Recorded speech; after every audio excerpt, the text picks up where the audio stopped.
Hello friend, CGPS से return notes के YouTube channel में आप सभी का बहुत बहुत स्वागत है। चलेगा, छत्तीस स्पेशल बूस्टर क्लास लेके आ गए हैं क्योंकि बहुत सारे स्टूडेंट का बार बार मैसेज आता है कि छत्तीसगढ़ कहाँ से पढ़ें और हर एग्ज़ाम के अलग अलग छत्तीसगढ़ कैसे पढ़ें। सर, एक बार आप एक बेहतरीन क्लास ले लीजिए और नोट्स बन जाए हम लोग का, ताकि हम लोग छत्तीसगढ़ के लिए इधर उधर भटकना ना पड़े। तो उसी सभी चीज़ को ध्यान में रखते हुए आप लोग के लेके आ गए Chhattisgarh special booster class. Chhattisgarh की सभी एग्जाम के लिए रामबाण है, आपके प्रीलिम्स हो गया, व्यापम हो गया से लेकर मेंस तक के लिए ये क्लास आप लोग के लिए फ़ायदेमंद होगी। ठीक है, तो क्लास को पूरा देखिएगा, अंतिम तक देखिएगा और नोट्स बनाते जाइएगा आप लोग।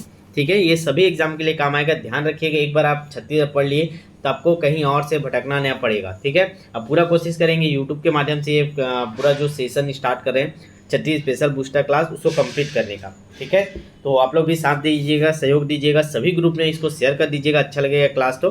ठीक है, और पेन कॉपी लेके बैठ जाइएगा। इसका PDF नहीं मिलेगा, ध्यान दीजिएगा, PDF हम अलग से नहीं देंगे। आपको क्या करना रहेगा, आपको वीडियो को पॉज करके नोट्स बनाना रहेगा। ठीक है, तो चलिए पहला क्लास स्टार्ट करें छत्तीसगढ़ के नामकरण से। तो हमारा पहला चैप्टर है छत्तीसगढ़ का नामकरण। ठीक है, तो देखिएगा छत्तीसगढ़ नामकरण हमको क्या पढ़ना है। तो ये इस अध्याय में हम लोग क्या करेंगे, ये इसमें विभिन्न स्रोतों से छत्तीसगढ़ के विभिन्न नामों से संबंधित है ये अध्याय। ठीक है, प्राचीन ताम्रपत्रों में, अभिलेखों में, ग्रंथों में वर्तमान छत्तीसगढ़ का उल्लेख किस किस नाम में मिलता है। दक्षिण कौशल में कौशल, महाकौशल, छत्तीसगढ़ और बस्तर का उल्लेख किस किस नाम से मिलता है, तो दंडकारण्य, महाकांता।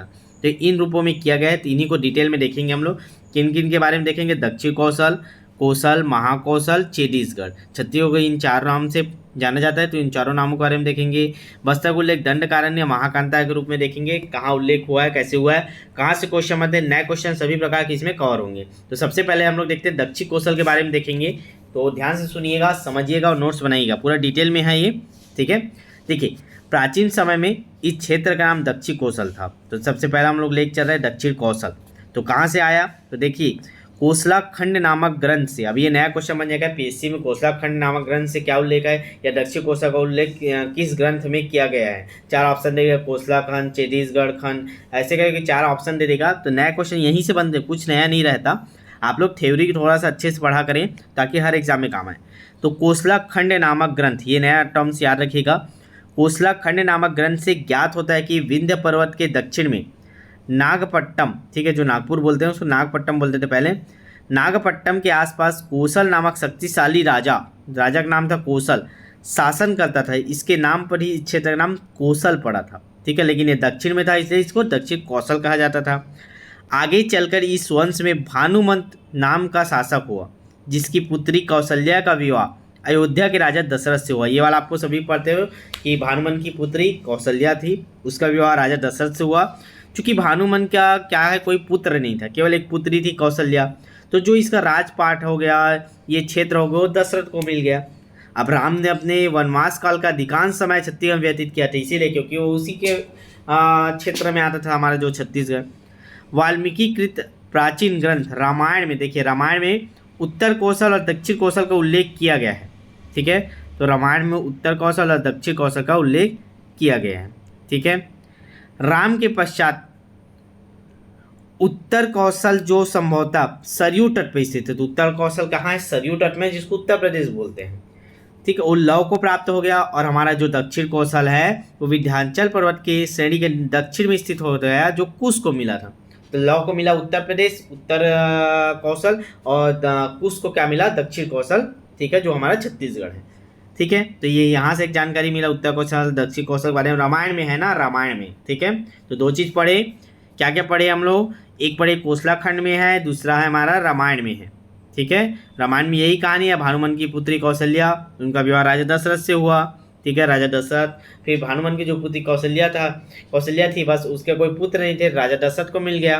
ठीक है, तो राजा दशरथ ने ऊपर जो ऊपरी दक्षिण कौशल को लव को दे दिया, और दक्षिण कौशल हमारा जो छत्तीसगढ़ उसको दे दिया, कुश को दे दिया। ये यहाँ से हो गया। अब एक और अतिरिक्त फैक्ट याद रखिएगा, इसके अतिरिक्त कलचुरी शासक जाज्जल्य देव प्रथम ने रतनपुर अभिलेख में इस क्षेत्र का नाम दक्षिण कौशल अंकित किया है। तो ये पूछ सकता है किस कलचुरी शासक के अभिलेख में छत्तीसगढ़ का नाम दक्षिण कौशल अंकित किया गया है। देखिए ऐसे ही नए क्वेश्चन बनते हैं, और आप लोग बोलते हो सर नया क्वेश्चन आ जाता है PSC, कहीं से नहीं आता, व्यापक में भी आता है, तो यहीं से ऐसी लखपतित पुस्तकों से ही उठाया जाता है। तो इस चीज़ को ध्यान रखिएगा।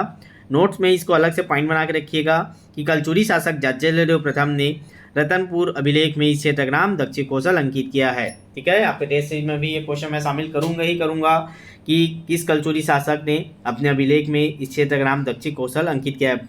मैक्सिमम लोगों को नहीं पता रहेगा जो ये क्लास नहीं देखेंगे, तो इसीलिए ये क्लास जरूर देखिएगा। पूरा हर फैक्ट को यहाँ हम लोग कवर करेंगे। ठीक है, और शेयर जरूर कीजिएगा। ठीक है, चलिएगा दूसरा देखेंगे। एक दक्षिण कौशल देख आप देखिए कौशल नाम। कौशल नाम को उल्लेख कहाँ कहाँ मिला है, कैसे क्वेश्चन बन सकते हैं पेपर में, उन सबको देखेंगे। चलिएगा पहला देखते हैं कौशल के बारे में। महाकवि कालिदास ने अपनी रचना रघुवंशम, तो एक तो यही याद कर लीजिए रघुवंशम किसकी रचना है, तो महाकवि कालिदास की रचना है। तो महाकवि कालिदास ने अपनी रचना रघुवंशम में उत्तर कौशल एवं कौशल शब्द का प्रयोग किया है। कालिदास युगीन भारत में अवध को उत्तर कौशल, अब देखिए हम लोग अभी बोल रहे थे उत्तर प्रदेश को उत्तर कौशल, किसमें वो रामायण वाले में बोला गया है। ठीक है, यहाँ पे क्या बोला है, कालिदास युगीन जो कालिदास थे उस समय भारत में अवध है, अवध को उत्तर कौशल और वर्तमान छत्तीसगढ़ को कौशल कहा जाता था। तो उन्होंने रघुवंशम जो उनकी रचना उसमें इसका उल्लेख किया है कौशल शब्द का। ठीक है, अगला स्टेप, इलाहाबाद में स्थित अशोक स्तंभ में हरिसेन कृत प्रयाग प्रशस्ति, तो प्रयाग प्रशस्ति किसकी रचना है, तो हरिसेन की है, आपको पता होनी चाहिए। तो उसमें भी उत्कीर्ण है, कौशल का उल्लेख है। तो याद रखिए कौशल का उल्लेख दो जगह, एक कालिदास की रचना रघुवंशम याद रखिएगा, दूसरा याद रखिएगा जो अशोक स्तंभ में लिखा हुआ है हरिसेन ने जो प्रयाग प्रशस्ति लिखा है उसमें है कौशल को उल्लेख। ठीक है, और इस प्रकार गुप्तकालीन भारत में छत्तीस प्रदेश को कौशल कहा जाता था। तो गुप्त काल में क्योंकि अशोक स्तंभ हरिसेन के समय में लिखा, मतलब ये है कि गुप्त काल में भारत को छत्तीसगढ़ मतलब भारत में छत्तीस प्रदेश को कौशल कहा जाता था। तो किस काल में ये पूछ सकता है क्वेश्चन, यहाँ से बन सकता है। ठीक है, तो किसमें किस में उल्लेख है, तो तीन चीज याद रखिएगा। गुप्त काल में छत्तीसगढ़ को क्या कहा जाता था, तो कौशल कहा जाता था। कालिदास की रचना रघुवंशम में उल्लेख है और आपका अशोक स्तंभ में हरिसेन की प्रयाग प्रशस्ति में ये उल्लेख है। तो कौशल से याद हुआ। एक चीज और रखिएगा, कौशल में जो पाणिनि का अष्टाध्यायी पढ़ते हैं हम लोग, जो व्याकरण संबंधित है उसमें भी उल्लेख है। पाणिनि ने अपने व्याकरण संबंधित नियमों पर सूक्त लिखे हैं जिसमें कौशल शब्द का प्रयोग छत्तीसगढ़ भूभाग के लिए किया गया है। तो ये तीन फैक्ट याद रखिएगा, ध्यान रखिएगा। ऐसे कहीं भी क्लास नहीं मिलेगा, आप यूट्यूब में सर्च मान लीजिएगा। मैं पूरा क्लास क्या हूँ, ये क्लास मैं पैड क्लास में लेने वाले थे हम लोग, लेकिन इसको यूट्यूब के माध्यम से कर रहे हैं ताकि आप लोग का बेनिफिट हो ज़्यादा लोगों को। तो जरूर इसको देख लीजिएगा। और आप जिस भी एग्जाम की तैयारी कर रहे हैं उस सभी एग्जाम के हम लोग के द्वारा टेस्ट सीरीज चलाया जाता है, जिसमें इसी प्रकार नए क्वेश्चनों को जो आपके व्यापम पूछ सकता है और आपका पीएससी पूछ सकता है वो सभी क्वेश्चनों को हम लोग शेयर उसमें क्या करें इंक्लूड करते हैं। तो हमारा टेस्ट से जरूर ज्वाइन किया करें। केवल 299 रुपीज़ फीस रखते हैं हम लोग, ज़्यादा नहीं रखते। 299 में आपको हर बैच मिल जाएगा पूरा। और हम लोग का बैच ऐसा रखता है, आप एक बार ज्वाइन कर लिए, जब तक पेपर नहीं होगा तब तक बैच चलेगा। चाहे 100 टेस्ट हो, चाहे 200 हो, चाहे 4 बार सिलेबस कंप्लीट हो, आपको पेपर तक हम लोग पढ़ाते हैं उसमें। ठीक है, तो देख लीजिएगा। जिनको रजिस्ट्रेशन करवाना होगा ना, नीचे आप डिस्क्रिप्शन देखिए, डिस्क्रिप्शन पहला कमेंट देखिए, पहला कमेंट में आपको लिंक मिल जाएगा, वहाँ से ग्रुप ज्वाइन कर लीजिए हमारा। ठीक है, व्हाट्सअप ग्रुप, ताकि आप हमसे कांटेक्ट रहें। और दूसरा, आपको अगर चाहिए कोई भी एग्ज़ाम की टेस्ट सीरीज, तो आप हमको व्हाट्सअप में मैसेज कर दीजिएगा ना, पूरा डिटेल देख लीजिएगा। चलेगा, दो देख लिए। अब तीसरा देखते हैं महाकौशल। महाकौशल को उल्लेख कहाँ है ये देख लेते हैं। तो देखिए, प्रसिद्ध पुरातत्ववेत्ता अलेक्जेंडर कनिंघम ने, तो ये नाम याद रखिएगा, अलेक्जेंडर कनिंघम ने अपनी पुस्तक पुरातात्विक report archaeological survey of India, तो ये तो पहले तो यही क्वेश्चन बन जाता है, आर्कियोलॉजिकल सर्वे ऑफ इंडिया किसकी रिपोर्ट थी, तो ये अलेक्जेंडर कनिंघम की रिपोर्ट थी। पहला क्वेश्चन यही याद रखिएगा। इसी में छत्तीसगढ़ भूभाग के लिए महाकौशल शब्द का प्रयोग किया गया है। तो ये पूछ सकता है महाकौशल शब्द का प्रयोग निम्न में से किसमें किया गया है। 4 स्टेप दे देगा, कूट 1 कूट 2 करके। कूट वाले जो क्वेश्चन बनते हैं ऐसे ही बनते हैं ना, तो वहाँ पे आपको ये याद रखने पड़ेगा कि अलेक्जेंडर कनिंघम ने एक रिपोर्ट जारी किया था, पुरातात्विक रिपोर्ट रहता है वो, उसमें आर्कियोलॉजिकल ऑफ सर्वे, ठीक है, ये उनके रिपोर्ट का नाम था। उसमें छत्तीसगढ़ के लिए महाकौशल शब्द का प्रयोग किया था। अगला देखते हैं 1930 में द्वारिका प्रसाद मिश्र, डीपी बोलते हैं डीपी, ठीक है। तो द्वारिका प्रसाद मिश्र ने रायपुर में आयोजित प्रांतीय कांग्रेस सम्मेलन में हिंदी भाषाई मध्य प्रदेश के लिए, मध्य प्रदेश शब्द के लिए महाकौशल नाम रखने का प्रस्ताव रखा, जो सर्वसम्मति से स्वीकृत भी हुआ था। तो ये पूछ सकता है प्रांतीय कांग्रेस सम्मेलन में किनके द्वारा मध्य प्रदेश या छत्तीसगढ़ के लिए भी बोल सकते, क्योंकि छत्तीसगढ़ मध्य प्रदेश के अंतर्गत ही आता था। तो छत्तीसगढ़ के लिए महाकौशल शब्द नाम रखने का प्रस्ताव रखा गया था। तो आपको याद रखना, द्वारिका प्रसाद मिश्र।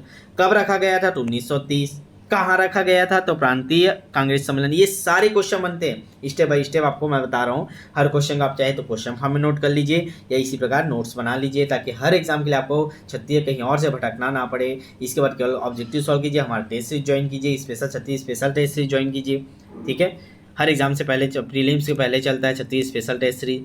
जितने नए क्वेश्चन रहते हैं सब कवर कर देते हैं। अगला देखते हैं छत्तीसगढ़। अब छत्तीसगढ़ कहाँ से आया है, कहाँ उल्लेख है भाई, कैसे हमको जानकारी मिला, तो इसको ध्यान रखिएगा। महाजनपद काल में इस भूभाग पर चेदीवंशी राजाओं का शासन था। चेदीवंशी राजा याद रखिएगा, वहीं से आया है छत्तीसगढ़। उस समय यह भाग छत्तीसगढ़ के नाम से जाना जाता था, जो अपभ्रंश होकर छत्तीसगढ़ बन गया। ठीक है, तो ये पूछ सकता है छत्तीसगढ़ के बारे में। ठीक है, तो ये देखिए मेंस के लिए बहुत इंपॉर्टेंट है। इसमें हम लोग जितना भी क्लास करेंगे मेंस के पॉइंट ऑफ व्यू से ही भी आपको उतना ही बेनिफिट मिलेगा। तो CGPSC मेंस वाले भी आप लोग इसको देखिएगा, 30 शब्द 60 शब्द में इसमें क्वेश्चन बना के आप लोग बनाते जाइएगा। ठीक है, तो छत्तीसगढ़ के बारे में देखते हैं एक बार। महाजनपद काल में इस भूभाग पर चेदीवंशी राजाओं का शासन था। उस समय यह भाग छत्तीसगढ़ के नाम से जाना जाता था। इसी का अपभ्रंश क्या हुआ, छत्तीसगढ़ हुआ। राय बहादुर हीरालाल ने छत्तीसगढ़ का छत्तीसगढ़ के नाम से उल्लेख किया। तो ये पूछता है छत्तीसगढ़ के नाम से किसने उल्लेख किया है, मोस्ट इंपॉर्टेंट क्वेश्चन है। तो राय बहादुर हीरालाल ने छत्तीसगढ़ को छत्तीसगढ़ के नाम से उल्लेख किया है। ठीक है जी, चलिएगा आगे बढ़ते हैं। देखिए क्लास अच्छा लग रहा होगा ना, तो जरूर आप लोग सहयोग कीजिएगा, सब्सक्राइब कर दीजिएगा और चैनल को सब ग्रुप में, अपने जितने भी ग्रुप में आप जुड़े हो एक बार शेयर जरूर कर दीजिएगा। आपके जो भी शुभचिंतक होंगे छत्तीसगढ़ स्पेशल कोई भी क्लास कर रहे होंगे, मतलब छत्तीसगढ़ एग्जाम की तैयारी कर रहे होंगे, जरूर उनको भेज दीजिएगा। चलिएगा अब आते हैं मेन छत्तीसगढ़। छत्तीसगढ़ नाम कहाँ से आया? जो हम लोग छत्तीसगढ़ बोलते हैं, छत्तीसगढ़ तो कोई जगह ही नहीं है यार। यहाँ रायपुर मिल जाएगा आपको, राजधानी में, छत्तीसगढ़ कहीं है क्या? नहीं है, लेकिन नाम कैसे छत्तीसगढ़ पड़ा इसके बारे में देखते हैं। चलिएगा, तो देखिएगा साहित्य के क्षेत्र में ये इंपॉर्टेंट है, अलग से पूछता है कि साहित्य क्षेत्र में छत्तीसगढ़ नाम का प्रयोग किसने किया। ठीक है, तो ध्यान दीजिएगा। साहित्य के क्षेत्र में छत्तीसगढ़ नाम का प्रयोग सर्वप्रथम खैरागढ़ के राजा लक्ष्मीनिधि राय के काल में उनके कवि थे दलराम राव ने। ये पूछता है, याद रखिएगा, साहित्य के क्षेत्र में छत्तीसगढ़ प्रयोग किसने किया? तो खैरागढ़ के जो राजा थे, राजा लक्ष्मीनिधि राय, उनके जो दरबारी कवि थे दलराम राव ने 1487 ईस्वी में किया था। क्या किया था? उन्होंने एक लाइन उल्लेख किया था अपने बुक में, लक्ष्मीनिधि राय सुनो चित्त ते गढ़ 36 में गड़ैया रही। ये भी पूछ सकता है, ठीक है, स्पेसिफिक प्रीलिम्स वाले। लक्ष्मीनिधि राय सुनो चित्त दे गढ़ 36 में न गड़ैया रही। ठीक है, ये लाइन याद रखिएगा। इसमें देखिए छत्तीसगढ़ शब्द का उल्लेख हुआ है ना। चलेगा, ये पहला स्टेप हुआ। अगला पॉइंट याद रखते हैं। कलचुरी शासक कल्याण साय ने अपनी राजस्व पुस्तिका में छत्तीसगढ़ों का उल्लेख किया है। मोस्ट इंपॉर्टेंट क्वेश्चन है, मैं तो इसको टेस्ट सीरीज में दूंगा ही दूंगा और आगे पेपर में भी पूछा जा सकता है। इसको याद रखिएगा, किस कलचुरी शासक ने अपनी राजस्व पुस्तिका में छत्तीसगढ़ों का उल्लेख किया है, ये बनेगा क्वेश्चन। तो कौन सा किया है? तो कल्याण साय। तो याद रखिएगा, कलचुरी शासक कल्याण साय ने अपनी राजस्व पुस्तिका में छत्तीसगढ़ों का उल्लेख किया है। आपको भर भर के नए क्वेश्चनों का कलेक्शन यहाँ पे मिलेगा, तो क्लास जरूर देखिएगा। आप कहीं भी पैड कोर्स भी खरीदे होंगे, वहाँ भी ऐसे फैक्टों को कवर नहीं किया जाता। आप देख लेना, कहीं भी 4000 5000 में जो भी आप व्यापम की तैयारी कर रहे होंगे, क्लास खरीदे होंगे, वहाँ इस प्रकार के डिटेल एनालिसिस करा के क्लासेस नहीं कराया जाता। इसका हम लोग क्वेश्चन भी सॉल्व करेंगे। ठीक है, चलेगा। और टेस्ट सीरीज जरूर ज्वाइन कीजिएगा। मैं बार बार बोलता हूँ, हर एग्जाम को अगर पास करना है तो आपको एक ना एक टेस्ट सीरीज जरूर ज्वाइन करना चाहिए। 200-400 रुपये में ज्वाइन कर लिया करें, और ऐसा टेस्ट सीरीज ज्वाइन करेंगे जो आपको बेवकूफ़ ना बनाए। ठीक है, ये नहीं कि 10-20 टेस्ट दे दिए फिर जय श्री राम, आपके सिलेक्शन कोई मतलब नहीं। आप हमारा रणनीति समझिए, हम लोग आपको शुरू से अंत तक तैयारी कराते हैं, जिस दिन पेपर नहीं होगा तब तक। ठीक है, चलेगा। अगला फैक्ट याद करते हैं, एक ही याद हुआ, राजस्व पुस्तिका में छत्तीसगढ़ों को उल्लेख किसने किया है? तो कलचुरी शासक कल्याण साय। अगला देखते हैं, जिसका अवलोकन किसने किया कि इसमें छत्तीसगढ़ों का उल्लेख है राजस्व पुस्तिका में? तो जिसका अवलोकन बिलासपुर जिले के सेटलमेंट, जब बिलासपुर जिला को सेटलमेंट कर रहे थे तो उस समय चिस्प ने किया था। ठीक है, इन गढ़ों में किसी किले या दुर्ग का अवशेष नहीं। आप देखिए गढ़ बोल रहे हैं, छत्तीसगढ़, तो जैसे हम लोग के गांव में भी है, मैं कोटमी से हूँ, तो वहाँ भी देखिए गढ़ रहे थे, छत्तीसगढ़ गढ़ का उल्लेख है। तो ऐसा गढ़ नहीं था ये। गढ़ मतलब क्या होता था? गाँवों का वितरण था। ठीक है, इसमें क्या था इसको समझिएगा। इस पुस्तिका के अनुसार कलचुरी कालीन प्रशासनिक व्यवस्था में 12 गांवों को एक बरहो बोला जाता था। तो 12 गांव को क्या बोले हम लोग, एक बरहों, ठीक है। और उसके बाद क्या बोलते थे, फिर उसको क्या बोलते थे, फिर 7 बरहों को गढ़ कहा जाता था। देखिए 12 गांव को एक बरहो बोले, ठीक है। 12 गांव को क्या बोले हम लोग, इसको अच्छे से समझिएगा ना, ये आपको बहुत ही काम आएगा, या कूट वाले में ऑब्जेक्टिव में दे देता है, ठीक है। 12 गांव को, जी मतलब गांव को एक बरहो बोला, ठीक है, और 7 बरहों को एक गढ़ बोला, गढ़। तो देखिए 7 बरहों मतलब 12 सत्ते 84, ये हम लोग पढ़ते हैं कि 84 गांवों के समूह को एक गढ़ बोला जाता था। लेकिन अब दे देगा कि 7 बरहों के समूह को क्या बोला जाता है, तो आप लोग कन्फ्यूज़न हो जाओगे। इसको कन्फ्यूज़ नहीं होना है, 7 बरहों बोले या 84 गाँव बोले, दोनों का अर्थ क्या होगा, गढ़ होगा, याद रखिएगा, ठीक है। 12 सत्ते 84, 84 गाँव का समूह क्या बोला जाता था, एक गढ़ बोला जाता है। इसी प्रकार छत्तीसगढ़ को टोटल कितने गढ़ों में बांटा गया था, 36 गढ़ में बांटा गया था। 12 आपके शिवनाथ नदी ऐसे है ना, तो इसके इस पर 18 गढ़ थे, इस प्रकार 18 गढ़ थे, ठीक है। तो उसको क्या लिखा देखिए, जिसमें 18 गढ़ शिवनाथ नदी के उत्तर में और 18 गढ़ शिवनाथ नदी के दक्षिण में थे। वैसे गढ़ों की संख्या घटती बढ़ती थी, फिर भी उस समय छत्तीसगढ़ों को एक लोकप्रिय सूची प्रचलित थी छत्तीसगढ़ों का, इसीलिए छत्तीसगढ़ नाम पड़ा, ठीक है। ये फैक्ट हो गया। चलिएगा अगला फैक्ट देखते हैं, तीसरा फैक्ट, ये तीसरा नंबर फैक्ट है ना। छत्तीसगढ़ के कवि गोपाल चंद्र मिश्र ने, तो याद रखिएगा छत्तीसगढ़ के कवि हैं, रतनपुर के हैं वो, छत्तीसगढ़ के कहाँ, रतनपुर के। तो रतनपुर के कवि गोपाल चंद्र मिश्र ने अपनी रचना खूब तमाशा के छंद नंबर 7वें में, देखिए डिटेल से देख रहे हैं हम लोग, छंद नंबर 7वें में कब, 1689 ईस्वी में छत्तीसगढ़ नाम का उल्लेख किया। तो इस चीज़ को याद रखिएगा, रतनपुरी कवि गोपाल चंद्र मिश्र ने अपनी रचना खूब तमाशा में, तो एक क्वेश्चन यही याद रखिएगा, खूब तमाशा किनकी रचना है, तो गोपाल चंद्र मिश्र की रचना है। इन्होंने कब, तो 1689 1689 में छत्तीसगढ़ नाम का उल्लेख किया था, ठीक है। अब चौथा फैक्ट देखते हैं, रतनपुरिया कवि, ये भी रतनपुर के कवि थे, बाबू रेवाराम, आप लोग सुने ही होंगे इनके बारे में, बहुत चर्चित हैं ये। छत्तीसगढ़ के कवि बाबू रेवाराम ने अपनी रचना विक्रम विलास में, देखिए खूब तमाशा बोलेगा तो गोपाल चंद्र मिश्र, विक्रम विलास बोलेगा तो बाबू रेवाराम, ठीक है। तो रतनपुरिया कवि बाबू रेवाराम ने अपनी रचना विक्रम विलास, ये कब हुआ था, 1896 में, 1896 में छत्तीसगढ़ शब्द का प्रयोग किया था। और किस लाइन में प्रयोग किया था, तो ये भी देख लीजिएगा, तिनमे दक्षिण कौशल देशा जह हरि ओतु केसरी वेशा, ताहु मध्य छत्तीसगढ़ पावन, पुण्य भूमि सुर मुनि मन भावन, ठीक है। तो इसको पॉज कर लिए वीडियो को और लिख लीजिएगा, एक बार क्लास मेरे साथ देख लीजिए, उसके पॉज करके नोट्स जरूर बना लीजिएगा। पूरे छत्तीसगढ़ में ऐसा नोट्स नहीं मिलेगा आपको, लथपथित पुस्तकों से ही उठाया गया है। आपके पास बुक होगा तो भी आपको मिल जाएगा, लेकिन नहीं है तो कोई दिक्कत नहीं, उठा लीजिए, बना लीजिए। सबसे बेस्ट जहाँ से था मैं वहाँ से उठा के आपको समझा रहा हूँ, ठीक है। तो नोट्स जरूर बनाइएगा, ठीक है। अब एक बार सार में देख लेते हैं जितना पढ़े हैं, और कुछ नए फैक्टर को भी कवर कर लेते हैं। तो हम लोग ने एक टॉपिक कवर कर लिया, छत्तीसगढ़ का नामकरण, क्वेश्चन बनता ही है, बहुत इंपॉर्टेंट है, सबसे बेस है ये। तो छत्तीसगढ़ नामकरण में देखिएगा, सबसे पहले देखते हैं कौशल कहाँ कहाँ हम लोग और पढ़े, और नए और चीज़ क्या है। तो एक सतपथ ब्राह्मण में उल्लेख हुआ है इसका, ठीक है। वायु पुराण में उल्लेख हुआ है, रघुवंशम में उल्लेख हुआ है, हरिसेन के प्रयाग प्रशस्ति में उल्लेख हुआ है पाणिनि ने।